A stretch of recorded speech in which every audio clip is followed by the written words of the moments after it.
இருந்து ஒரு 2 அடிதான் எடுத்து வைத்தார். அப்ப அந்த மாணவனுக்கு கவலை. ஏன் என்று சொல்லி என்ன ஒருத்தருமே பாராட்டவில்லை, எல்லோருமே ஒரு மாதிரி இருக்கிறார்கள். அப்பொழுது அந்த ஆசிரியர் என்ன செய்தார், அந்த மாணவனினுடைய கரத்தை பிடித்து அந்த 2 பேருடைய கரங்களை கொடுத்து அவர்களை அழைத்து கொண்டு செல்ல என்றார். அப்பொழுது அவன் அந்த போட்டு முடியும் வரையும் அவர்களை அழைத்து சென்றான். 1 நிமிடத்தில் ஓடி வெற்றியை பெற்றுக்கொண்ட அந்த மாணவன் சுமார் 25-30 நிமிடங்கள் எடுத்தது அவர்களை அந்த எல்லை கோட்டுக்கு கொண்டு செல்வதற்கு. அப்பொழுது எல்லோரும் பலத்த கரவோசம். அப்பொழுதுதான் அந்த ஆசிரியர் அந்த மாணவனை கட்டி அணைத்து முத்தம் செய்து பாராட்டினார். அப்பொழுதுதான் சொன்னேன், முதலில் நீ மனிதனாக வேண்டும், மனிதனாகிய பின்னர் தான் நீ வெற்றியை பெற்றுக் கொள்ள வேண்டும். மனித நேயம் என்பதை நீ கற்றுக்கொள்ள வேண்டும். மனித நேயம் ஒன்றை நீ வளர்த்த பின்னர் தான் நீ வைத்தியராக வேண்டும். வைத்தியர் ஆகிய பின்னர் மனித நேயத்தை வளர்க்க முடியாது. ஆகவே மாணவர்களாகிய நீங்கள் முதலில் நல்ல மற்றவர்களை மதிக்கின்ற, பெரியோர்களுக்கு மதிப்பளிக்கின்ற அந்த பக்குவங்களை கற்றுக்கொள்ள வேண்டும் என்று கூறிக்கொள்ளுகிறேன். இரண்டாவது இன்னும் ஒரு விடயத்தை கூறி நான் நிறைவு செய்கின்றேன். எங்களுடைய மருதமுனை பகுதியில் பார்த்தீங்கன்னு சொன்னால் ஒரு சாதாரண சாப்பாட்டு கடை ஒன்று வேலை செய்து கொண்டிருந்தவர் தான் காதர். அவருடைய பெயரையும் சொல்லுகின்றேன், நீங்கள் தேவை என்றால் போய் விசாரித்துக் கொள்ளலாம். ஒரு உண்மை சம்பவம். அவருக்கு 5 பிள்ளைகள் இருக்கிறார்கள். அவருடைய வீடு அந்த பீச்சுக்கு பக்கத்துல தான் இருக்கிறது, நீங்கள் போனால் பார்க்கலாம். 5 பிள்ளைகள். அவர் அந்த கடையில் எடுபடியாகத்தான் வேலை செய்வார். அந்த முதலாளி அடிக்கடி அவரை ஏசிக்கொண்டே இருப்பார், அதை எடுத்துவே அந்த அங்கவே என்று சொல்லி அவர் எதுவுமே பேச மாட்டார், அந்த வேலையை செய்து கொண்டிருந்தார். நான் அந்த அடிக்கடி அந்த கடைக்கு போய் வந்த பல வருடங்களுக்கு முதல் நடைபெற்ற சம்பவம்.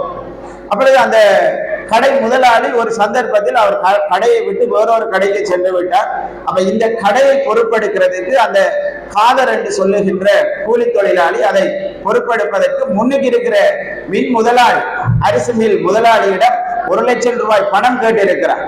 அவர் என்னிடம் உனக்கு பணம் தரமாட்டேன், ஏனென்றால் நீ அதை திருப்பி தருவாயோ தெரியாது, அதனால் தரமாட்டேன். ஆனால் இவர் ஏனைய உறவினர்களிடம் காசு வேண்டி அந்த கடையை தன்னம்பிக்கையோடு எடுத்து அந்த கடையை நடத்தி கொண்டு சென்றார். அவருடைய மூத்த புதல்வர்கள் 2 ஆண் பிள்ளைகள். அவர்கள் பாடசாலையினுடைய அந்த விடுமுறை காலங்களில் தந்தையோடு கடையில் வந்து உதவி செய்வார்கள். நாங்கள் சாப்பாட்டை வேண்ட போகும் பொழுது அந்த சாப்பாடுகளை சுத்தும் பொழுது புத்தகத்தை வைத்து படித்துக் கொண்டே இருப்பார். அவர்களுடைய நோக்கம் அந்த சாப்பாட்டை விற்பதல்ல, அதில் ஒரு சின்ன லாபத்தை எடுக்கணும், அதே நேரம் தங்களுடைய படிப்பை கவனத்தில் கொள்ள வேண்டும். தந்தைக்கு உதவி செய்து கொண்டிருப்பார்கள், ஆனால் புத்தகத்தை பிரட்டி கொண்டே இருப்பார்கள். இப்படியே பல வருடங்கள் கடந்து சென்று நான் எதிர்ச்சியாக அவரை கடந்த மாதம் அளவில் அவரை எதிர்ச்சியாக சந்திக்க கிடைத்தது. அவர் பார்த்தால் அவர் கார்ல வந்து இறங்குறேன். அப்ப என்னை அவர் மதித்து விட்டார், நான் அவரை மதிக்கவில்லை. சார், என்னை ஞாபகம் இருக்கிறதாண்டு என்னை கட்டி அணைத்தார். சார், என்னுடைய மகன் எனக்கு இதை வேண்டி தந்தார். என்னுடைய மகன் லண்டனில் என்ஜினியராக இருக்கிறான், மற்ற மகன் ஒரு டாக்டராக இருக்கிறான். எப்படி உங்களால் இது முடிந்தது? தன்னம்பிக்கை. என்னுடைய பிள்ளைகள், எனக்கு மற்ற 3 பிள்ளைகளுமே அரச உத்தியோகத்தில் இருக்கிறார்கள். நான் நிறைய சம்பவம் மிக சுருக்கமாக சொல்லுகிறேன். அந்த 5 பிள்ளைகளுமே உயர்ந்த பதவிகளில் இருக்கிறார். அந்த முதலாவது மகன் என்ஜினியர் ஆன உடனே அந்த மில் முதலாளி ஓடி வந்தேறான், உங்களுடைய மகனை எனது மகனுக்கு திருமணம் செய்து கொடுங்கள், எத்தனை லட்சம் வேண்டும் என்றாலும் நான் தருகிறேன். உடனே அந்த கடைக்கார ஃபாதர் அவர்கள் சொன்னேன், நீங்கள் அந்த லட்சங்களை உங்களோடு வைத்துக் கொள்ளும், என்னுடைய மகன் அவனே அவன் வாழ்க்கையை தீர்மானிக்கட்டும். ஒரு சர்ஜனுடைய மகள் லண்டனில் அவரை திருமணம் முடித்திருக்கிறார். அந்த திருமண நிகழ்வுக்கு கொழும்புல இருக்கிற 5 ஸ்டார் ஹோட்டல்ல தான் அந்த திருமணம் நடைபெற்றது. மருதமுனையில் இருக்கிற செல்வந்தர்கள் 100 பேர் மட்டுமே அழைக்கப்பட்டிருந்தார். ஆனால் அந்த மில் முதலாளிக்கும் அழைப்பு வழங்கப்பட்டதாக சொன்னார். பாருங்கள், ஏழைகளின் செல்வம் கல்வி, அது செல்வந்தர்களுக்கு அணிகள், பெண்களுக்கு பாதுகாப்பு, வீட்டுக்கு அது விளக்கு.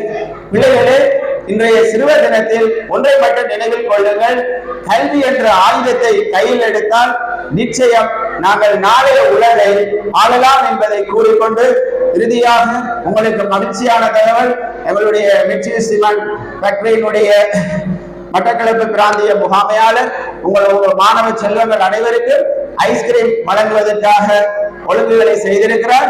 உங்கள் எல்லோருக்கும் ஐஸ்கிரீமும் சிற்றுண்டிகளும் கிடைக்கும். அதை பெற்றுக் கொள்ளுங்கள்.